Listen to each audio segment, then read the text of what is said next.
호세아 6장 4절에서 6절 말씀 봉독합니다. 에브라임아, 내가 내게 어떻게 하랴? 유다야, 내가 내게 어떻게 하랴? 너희의 인애가 아침 구름이나 쉬 없어지는 이슬 같도다. 그러므로 내가 선지자들로 그들을 치고 내 입의 말로 그들을 죽였노니 내 심판은 빛처럼 나오느니라. 나는 인애를 원하고 제사를 원하지 아니하며 번제보다 하나님을 아는 것을 원하노라. 아멘. 네, 헤세드라는 말이 있습니다. 히브리어인데 가끔은 어디선가 들어보셨을 겁니다. 구약 성경에는 굉장히 많이 등장하는 단어입니다. 무슨 뜻인지 번역된 단어들을 살펴보면 은혜라고 번역될 때도 있고 사랑이라고 될 때도 있고 자비 혹은 선대하는 것이라고 번역되기도 합니다. 은혜와 사랑과 자비와 선대는 같은 말이 아닙니다. 그런데 왜 하나의 단어를 이렇게 다양하게 사용하고 있을까요? 헤세드는 하나님께서 우리에게 하시는 것이다 라고 이해하면 이런 여러 가지 단어로도 번역이 가능해집니다. 하나님의 사랑, 하나님의 은혜, 하나님의 자비, 하나님의 선대하심, 이렇게 되는 겁니다. 우리에게는 다 좋은 것이고 혜택입니다. 하지만 헤세드는 하나님께서 우리에게 하시는 것만을 말하지 않습니다. 룻기에 헤세드가 3번 등장하는데 2번은 선대하다는 단어로 쓰였습니다. 룻기 1장 8절에는 이렇게 되어 있습니다. 죽은 자에게 선대한 것 같이 여호와께서 너희를 선대하시기를. 하나님도 선대하시고 또 사람도 선대하던 그런 단어입니다. 또 한 번은 3장 10절에 나오는데 거기에는 이렇게 됐습니다. 그가 이르되 내 딸아, 여호와께서 내게 복 주시기를 원하노라. 내가 가난하건 부하건 젊은 자를 따르지 아니하였으니 내가 베푼 인애가 처음보다 나중이 더하도다. 여기에는 인애라고 되어 있습니다. 여기에서 헤세드는 롯이 나오미에게 또 다른 사람에게 베푼 인애입니다. 은혜라고 표현할 수도 있지만 그것보다는 사랑이라는 해석이 더 가까울 것입니다. 이 단어는 시편에 제일 많이 등장하는데 구약 성경 전체에 246번 나오는데 절반 이상이 시편에 있습니다. 전부 다 모아놓으면 크게 3가지로 볼 수 있습니다. 일상생활 속에서 사람이 사람을 향하여 가지는 태도, 신앙의 영역에서 하나님을 향한 인간의 태도, 그리고 마지막으로 인간을 대하시는 하나님의 태도, 이걸 다 염두에 둘 때 헤세드라는 단어를 이해할 수 있게 됩니다. 은혜와 자비라는 단어도 되겠지만 더 맞게 해석을 하자면 좋은 마음으로 대하는 것, 마음을 다하여 사랑하는 것, 이렇게 할 수 있습니다. 그래서 인애라는 단어가 쓰인 겁니다. 인애라는 말은 어질고 또 남을 사랑하는 마음, 이게 바로 인애입니다. 마음을 다하여 사랑으로 대하는 것은 단순히 마음만 가지는 것이 아니라 구체적으로 어떤 표현을 하는 것을 말합니다. 그런데 우리는 이것을 오로지 하나님이 나에게 또 우리에게 주시는 것으로만 해석해 오다 보니 우리 자신에게 이런 것들이 필요한지 또 있는지도 파악을 잘 못하고 살아왔습니다. 오늘 우리가 읽은 말씀에는 이렇게 되어 있습니다. 4절을 보시면 에브라임아, 내가 내게 어떻게 하랴? 유다야, 내가 내게 어떻게 하랴? 너희의 인애가 아침 구름이나 쉬 없어지는 이슬 같도다. 우리가 자식들한테 이런 말 할 때 있죠. 내가 너를 어떻게 하면 좋겠니? 답이 없다 싶을 때 이런 말을 합니다. 여기에서 나오는 인애는 하나님의 인애가 아니라 사람의 인애입니다. 너희의 인애. 인간은 항상 하나님의 인애만을 생각하고 있지만 여기에서는 이스라엘의 인애 없음을 지적하고 있습니다. 에브라임은 북이스라엘, 유다는 남유다입니다. 그런데 이들의 인애가 아침 구름 같다라고 합니다. 통영은 제가 통영에서 살면서 느낀 게 구름이 산에 잘 걸리는구나 라는 걸 많이 느낍니다. 근데 해 뜨고 나면 금방 사라지고 없죠. 이슬도 마찬가지입니다. 있는 듯 보이는데 금방 사라지고 없는 것을 말합니다. 자신은 하나님의 인애 속에서 살아가면서 정작 자기 안에는 인애가 없는 모습. 그건 비단 이스라엘 사람들만의 모습은 아닙니다. 이 시대를 살아가고 있는 우리의 모습이기도 합니다. 우리도 하나님의 인애로 살아갑니다. 그리고 그 인애를 자비라고 부르고 은혜라고 부르면서 감격하고 감사합니다. 그런데 받은 것은 있는데 유지가 되지를 않습니다. 하나님을 향한 인애도 없고 인간을 향한 인애는 더더욱 없습니다.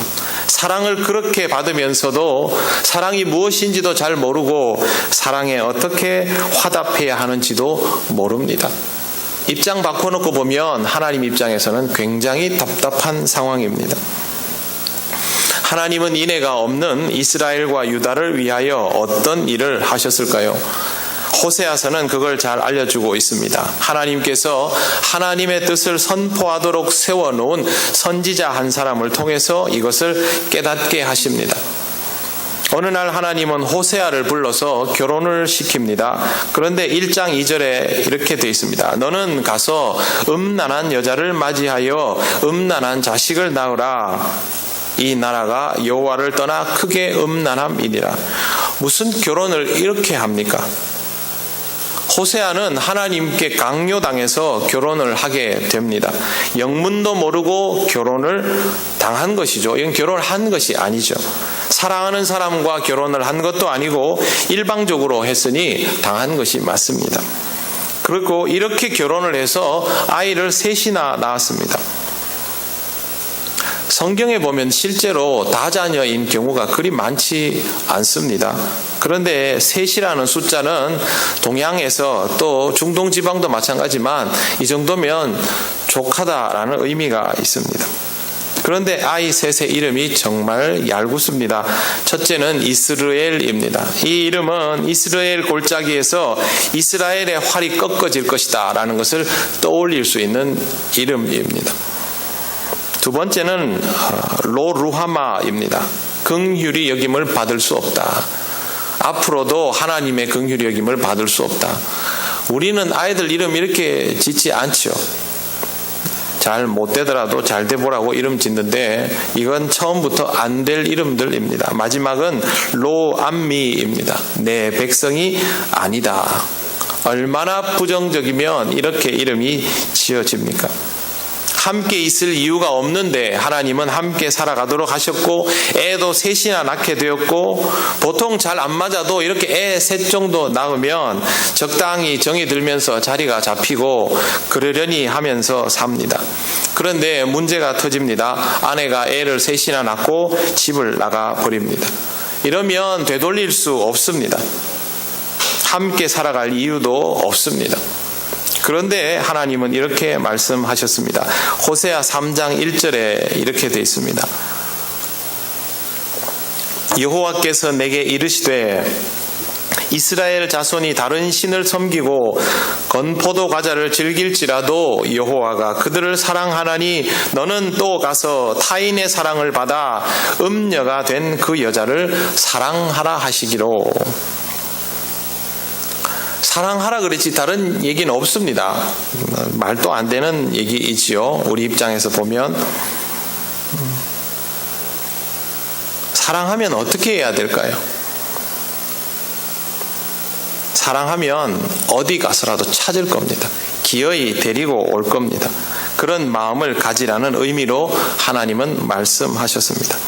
나도 이스라엘이 우상을 숭배하고 세상 연락에 빠져 있어도 여전히 사랑하고 있는 것처럼 아내가 집을 나가서 간음하여 음녀가 되어도 여전히 사랑하라. 그게 호세아에게 이야기하신 내용입니다. 사랑할 조건과 이유를 다 잃어버린 여인을 사랑하라. 그럴 마음은 전혀 들지 않는데 그러면 어떻게 해야 됩니까? 여러분, 하나님이 사랑하라 그러면 갑자기 막 사랑해집니까? 저는 그런 사람 한 번도 못 봤습니다. 안 될 일이죠. 우리는 마음속으로 이런 일들은 불가능하다라고 이미 단정 지어 놓은 지 오래입니다. 근데 호세아는 뭐 다를까요? 똑같죠. 호세아가 이렇게 합니다. 3장 2절에 보시면 내가 은 15개와 보리 한 호멜 반으로 나를 위하여 그를 사고 그에게 이르기를 너는 많은 날 동안 나와 함께 지내고 음행하지 말며 다른 남자를 따르지 말라. 나도 내게 그리하리라 하였노라. 이쯤 되면 재혼이죠. 호세아는 고멜을 사왔습니다. 돈을 주고 아내를 되사와야 한다라는 말은 고멜이 남의 아내가 확실하게 되어버렸다라는 것을 의미합니다. 그냥 어디 다른 데 가서 다른 남자와 잠시 머무는 정도가 아니고 완전하게 가버린 사람이었다는 뜻이죠. 그런데 호세아는 이 일을 하면서 이렇게 말합니다. 나를 위하여. 고멜을 위하여가 아닙니다. 자기 자신을 위하여 그렇게 하는 것이죠. 이 일이 자신을 위한 것인지 알고 있는 것입니다. 사랑할 수 없는 조건을 가진 여인과 느닷없이 결혼을 하고 함께 살고 그리고 애를 셋이나 낳아놓고 집에서 나가버린 이 여인을 비용을 지불해 가면서까지 데리고 오는 것은 자신을 위한 것인데 제일 먼저는 같이 있기 위해서입니다. 앞으로 잘 해보자. 지금은 아직 아니다라는 말이기도 하죠. 사랑하라는 말이 바로 이루어지지 않지만 함께 하는 것은 가능하기 때문에 하나님은 사랑하라고 말씀하셨고 호세아는 이것을 함께 있는 것부터 시작해야 한다고 받아들이고 있습니다. 답은 다른 게 아닙니다.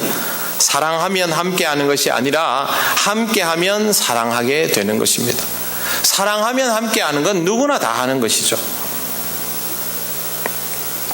호세아는 그렇게 사랑하라는 말씀으로 그녀를 다시 자기 곁에 두는 것에서부터 시작합니다.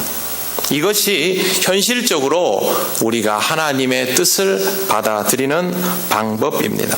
지난주에 말씀드린 것처럼 사랑은 분명히 감정입니다. 이 감정은 만들어져라 한다고 되는 것이 아니기 때문에 이 감정이 생기기를 기다리고 있자면 여러분은 평생 사랑 못할 수도 있습니다. 그래서 이런 감정이 생기기 어렵다면 호세아처럼 이런 상황들을 받아들일 줄 알아야 합니다. 사랑하면 이뻐 보입니다. 사랑 안 해본 사람은 이게 잘 모릅니다. 제가 여러분들에게 누차 말씀드리지만 신앙생활을 잘하려면 연애를 꼭 해봐야 됩니다. 연애를 하면 사람이 미치죠. 남들이 보기에는요 전혀 안 예뻐 보이고 잘생겨 보이지 않아도 사랑에 빠지면 그 다음부터는 눈에 보이는 게 없습니다. 나중에 정신을 차리고 내가 왜 저 사람하고 결혼을 했나. 그때는 이미 늦었죠. 사랑에 빠져버린 거죠. 사랑을 하면 그렇게 됩니다. 그런데 이뻐 보이고 잘생겨 보이려면요 자꾸 쳐다봐야 됩니다. 목회하면 여러분 한 가지 특이한 점을 느끼게 됩니다. 누가 저한테 우리 교인들 중에서 아무개는 인물이 어떻지 않느냐, 아무개는 이쁘지 않느냐, 아무개는 잘생겼지 않느냐 이렇게 물으면요 굉장히 새삼스럽다는 생각이 듭니다. 왜 그러냐 하면 계속 보다 보면요 그냥 다 좋아 보이지 못 느낍니다. 남들이 보면 누구는 잘생겼고 누구는 이쁘고 누구는 멋있고 뭐 누구는 어떠고 이렇게 하지만 기준이 없어요. 여러분 자기 집에 자식들 보면서 얘는 잘났고 얘는 못났고 그런 생각이 듭니까? 옆에서 이웃집 누가 첫째는 이렇게 인물이 좋은데 둘째는 왜 자꾸 그렇게 이게 주지를 시켜주면 그런가 이러지. 그냥 나 혼자 우리 애들 보고 있으면요, 못 느낍니다. 자꾸 보면 그렇게 됩니다. 그래서 같이 있고 자꾸 보는 것은 그만큼 중요합니다. 하지만 우리가 이걸 잘 사용하지 못하는 것이죠. 보기 싫다고 쳐다보지도 않아 버리면 정말 아무 감정도 생기지 않습니다. 호세아는 지금 하나님이 뭘 원하시는지 정확하게 이해하고 있는 것입니다. 하나님도 이런 방식으로 이스라엘을 기어이 붙드시고 사랑하셨습니다. 미운 짓을 하는데도 계속 곁에 두면서 끊임없이 살펴보는 것은 사랑하기 때문에 그렇게 하시는 겁니다. 우리는 이런 감정이 생겨야 하지만 하나님은 이런 감정의 원천이시니까 그렇게 하시는 겁니다. 하나님께서 호세아에게 이런 과정을 겪게 하시고 영적으로 음란한 이스라엘과 유다를 얼마나 사랑하는지 깨닫게 하고 그로 하여금 선포하게 하시는 겁니다. 이뿐만 아닙니다. 이 상황은 사랑을 어떻게 해야 하는지를 잘 알게 하는 말씀이기도 합니다. 그러면 질문이 있습니다. 하나님은 여기에서 고멜을 어떻게 생각하실까요? 하나님이 각본을 다 짜놓으신 거죠. 그렇지 않습니까? 여기에서 호세아와 고멜은 이를테면 배역을 맡은 것처럼 보이지 않습니까? 그러면 고멜은 잘 짜여진 각본의 배우 정도입니까? 이스라엘로 하여금 깨닫게 하시려고 고멜을 소모품처럼 사용하신 겁니까? 그렇지 않습니다. 하나님은 이스라엘을 사랑하시는 것처럼 똑같은 방법으로 고멜도 사랑하고 있습니다. 고멜은 허구의 인물이 아닙니다. 하나님과 앞에서는 이스라엘과 똑같은 가치의 소중한 인격입니다.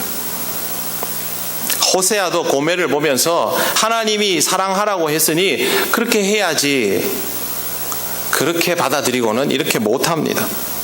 이런 단계에 머문다면 아무것도 아닙니다. 하나님이 같이 살아라 했으니 같이 살아야지, 사랑하라고 했으니 그래 해봐야지. 그건 사랑하는 것이 아닙니다. 신용에 불과합니다. 그게 아니라 정말로 자기 목숨처럼 사랑하게 되어야 정말로 하나님의 마음을 이해하게 되는 것입니다. 이스라엘은 이걸 깨닫지 못했기 때문에 혹독한 과정을 치렀습니다. 오늘 본문 5절에 보시면 그러므로 내가 선지자들로 그들을 치고 내 입의 말로 그들을 죽였노니 내 심판은 빛처럼 나오느니라, 그렇게 되어 있습니다. 이런 말씀은 왜 하실까요? 사랑하기 때문에 하시는 것입니다. 사랑을 몰라서 받은 사랑이 무슨 의미인지도 이해하지 못하고 사랑을 할 줄도 모르니 결국 신용만 하는 인생은 이스라엘과 같은 똑같이 혹독한 대가를 치르게 되어 있습니다. 지금 우리가 왜 이렇게 삭막하고 어려운 시대를 살아갈까요? 풍요 속의 빈곤, 오래전부터 그렇게 불렀습니다. 그러나 우리는 세계 10위의 경제력과 군사력을 가지고 있고 매우 안정된 치안을 가지고 있고 교육열도 높고 첨단기기도 세계에서 제일 잘 사용하는 나라입니다. 운동도 엄청나게 잘합니다. 이 작은 나라가. 우리나라는 어디에 견주어도 어떤 영역에서도 별로 뒤처지는 게 없는 나라입니다. 그런데 왜 우리는 별로 행복하다고 느끼지 못한 것일까요? 뭐가 더 필요해서 그럴까요? 아닙니다. 정작 우리에게 가장 필요한 것이 없어서 다른 것들을 다 채우고 욕심내서 살아가도 답이 나오지 않는 겁니다. 그래서 우리는 이 작은 땅을 참 불편하게 생각합니다.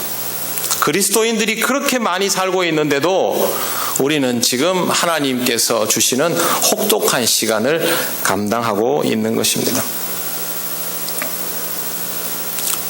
사랑은 별것 아닌 것처럼 생각하는데 사랑할 수 없다는 것은 여러분 병입니다. 우리는 지금 그 어떤 병보다 무서운 병에 걸려 있는 것입니다. 그래서 하나님은 간곡하게 말씀하십니다. 6절 보십시오. 나는 인애를 원하고 제사를 원하지 아니하며 번제보다 하나님을 아는 것을 원하노라. 제사는 하나님께 드리는 인간의 지극한 정성이요 마음의 표시입니다. 가장 잘 맞추어져 있는 형식입니다. 최적화되어 있죠. 그런데 하나님은 이것보다 인애를 원한다고 말씀하십니다. 마음으로 다가서는 것, 진심으로 사랑을 가지고 있는 것, 그래서 그것을 표현할 수 있다는 것을 원하는 것이죠. 그래서 우리가 지금 예배를 드리고 있다고 할 수 있습니다. 그런데 우리는 그렇게 못합니다. 하나님을 제대로 사랑할 줄도 모르고 하나님을 사랑하는 것처럼 사람을 사랑하는 일은 더더욱 못하기 때문입니다. 처음에 말씀드린 것처럼 인애는 세 가지를 말합니다. 하나님이 우리를 향한 태도, 우리가 하나님을 향한 태도, 우리가 서로를 향한 태도, 이것이 다 있어야만 진정 인애라고 부를 수 있습니다. 이 중에 하나만 빼먹으면 세 가지가 다 거짓이 됩니다. 그래서 하나님께 다가갈 수 있는 사실상 최고의 방법은 제사보다 인애인 것입니다. 그걸 하나님께서 말씀하셨습니다. 그 뒤에 나오는 문장을 보십시오. 번제보다 하나님을 아는 것을 원하노라. 이 말은 첫 번째 문장에서 한 걸음 더 나간 겁니다. 더 구체화시킨 겁니다. 인애를 원하고 제사를 원하지 아니하며 보다 한 걸음 더 나간 것입니다. 번제는 제사의 첫 번째 단추입니다. 제사를 정말로 시작하려면 번제부터 시작해야 되는 거죠. 그런데 그것보다 하나님을 아는 것이 더 중요하다는 거죠. 사랑을 하려면 서로를 알아가는 것에서부터 해야 합니다. 함께하지 못한다면 알 수 없습니다. 우리 대통령이 얼마 전에 북한을 다녀왔습니다. 북한 지도자도 우리나라에 올 것이라고 말은 합니다. 사람들은 통일을 기대하고 전쟁이 멈춰지고 핵이 사라지기를 바랍니다. 물론 다른 생각을 하는 사람들도 있습니다. 어차피 안 될 일인데 왜 그렇게 하느냐라고 말하는 분들도 많습니다. 그런데 여러분, 북한과 우리가 서로를 잘 알까요? 얼마나 알까요? 혈육이라고? 사실 잘 모릅니다. 우리는 우리 입장에서 생각했고 북한은 자기들 입장으로만 생각했습니다.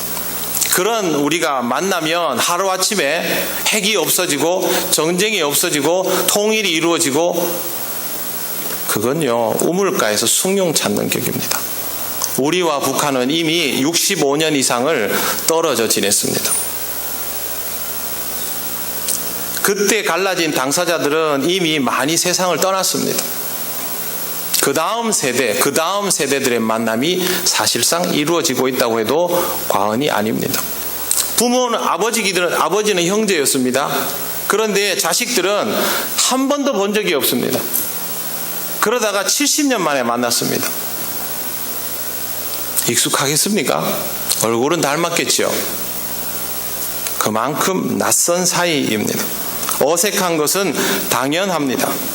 근데 딱 처음 만나가지고 우리 이제부터 친형제처럼 잘 지내봅시다. 어림도 없는 일이죠. 이때 할 수 있는 일은 뭐냐 하면 자꾸 얼굴 보는 겁니다. 한 번이라도 더 말 붙여보고, 아 이거는 잘 맞네, 이건 안 맞네, 이거는 생각이 완전히 다르네, 이 먼 간격을 어떻게 할까, 이건 정말 조심스럽네.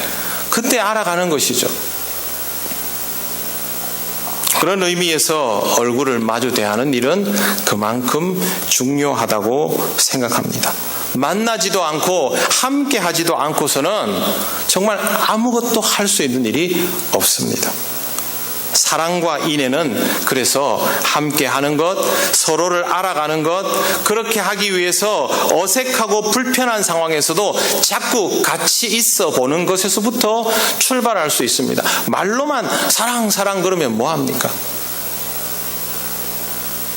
할 줄도 모르는 사랑하겠다고 덤비다가 상처 입지 말고 내 안에 사랑이 없다고 지난 시간에 말씀드린 것처럼 하나님이 사랑을 안 주신 것처럼 덜 주신 것처럼 자꾸 이미 다 준 사랑 더 달라고 조르지도 말고 먼저 여러분 곁에 주신 사람들부터 하나하나 용납하면서 받아들이시기를 바랍니다.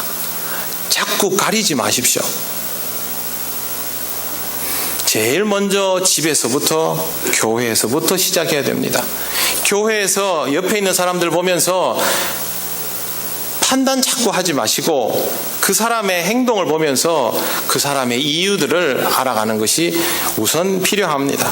저 사람은 왜 꼭 예배 시작하고 5분 뒤에 들어오는 걸까? 도대체 저 사람은 어디 사는 사람일까? 뭘 타고 올까? 궁금하면 알아보세요. 5분 뒤에 들어왔다고 저 사람은 왜 저렇게 게으른 걸까? 이러고 시작하지 마시고 저 사람은 왜 앉으면 기도부터 하지 않고 주보부터 보는 걸까? 뭐가 그렇게 관심이 많습니까? 궁금하면 알아보시면 됩니다. 조금 더 알아보고 판단해도 늦지 않습니다. 저 사람은 내가 인사만 하려고 하면 시선을 왜 다른 데로 돌릴까? 저 사람 날 싫어하나? 그 사람이 당신을 싫어하는지 아니면 수줍음이 많은 사람인지 생각이 딴 데 있는 사람인지 어떻게 압니까? 단정부터 짓지 마십시오. 저 사람은 우리 교회에 제법 오래 나왔는데 내가 왜 저 사람 이름을 모를까? 왜 이때까지 안 알아봤을까요? 조금 더 알아보아도 얼마든지 판단할 시간이 있습니다. 일단은 궁금하면 옆에 가서 같이 예배드리고 끝나면 내가 먼저 인사해보고 식당에서 밥이라도 같이 먹어보고 더 알아가는 것이 우선입니다. 조금씩 알아가시기 바랍니다. 우리의 행동에도 다 이유가 있지 않습니까? 남들이 우리한테는 핑계라고 얘기하는 것도 우리는 다 피치 못할 사정이 있습니다. 그렇다면 서로에 대해서 더 알아가고 서로를 더 사귀어가는 것이 필요합니다. 사랑은 그러다 보면 생기는 감정입니다. 사랑은 장난이 아닙니다. 그리고 하고 싶다고 막 하게 되는 것도 아니고 그냥 어느 날 사랑하게 되어 있는 것도 아닙니다. 정말로 사랑할 수 있는 인생이 되려면 이런 과정들이 우리에게는 필요합니다. 하나님은 이것을 할 수 있도록 우리에게 모든 것들을 주셨습니다. 그리고 우리는 이 과정을 통해서 하나님을 더욱 깊이 알아갈 수 있습니다. 하나님이 왜 나를 사랑하시고 저 사람도 사랑하실까? 나와 저 사람은 뜻이 다른데, 나와 저 사람은 가는 길이 다른데, 나는 저 사람이 별로 마음에 들지 않는데, 그러면 하나님이 나를 사랑하시면 저 사람은 멀리해 주셔야 되는데 왜 하나님은 우리를 다 사랑하실까? 그걸 비로소 이해할 수 있게 됩니다. 서로 사랑하는 것이, 서로를 알아가는 것이, 그러기 위해서 함께 있는 것이 하나님을 알아가고 하나님을 느껴가고 하나님과 사랑에 빠질 수 있는 과정입니다. 하나님이 그토록 원하시는 인애를 할 수 있도록 하나님과 사람을 알아가는 것부터 여러분의 신앙생활을 다시 시작해 보시기를 바랍니다. 하나님께서 여러분을 통하여 더 의미 있는 것들을 깨닫게 하시고 정말 사랑할 수 있는 인생으로 만들어 주실 것입니다.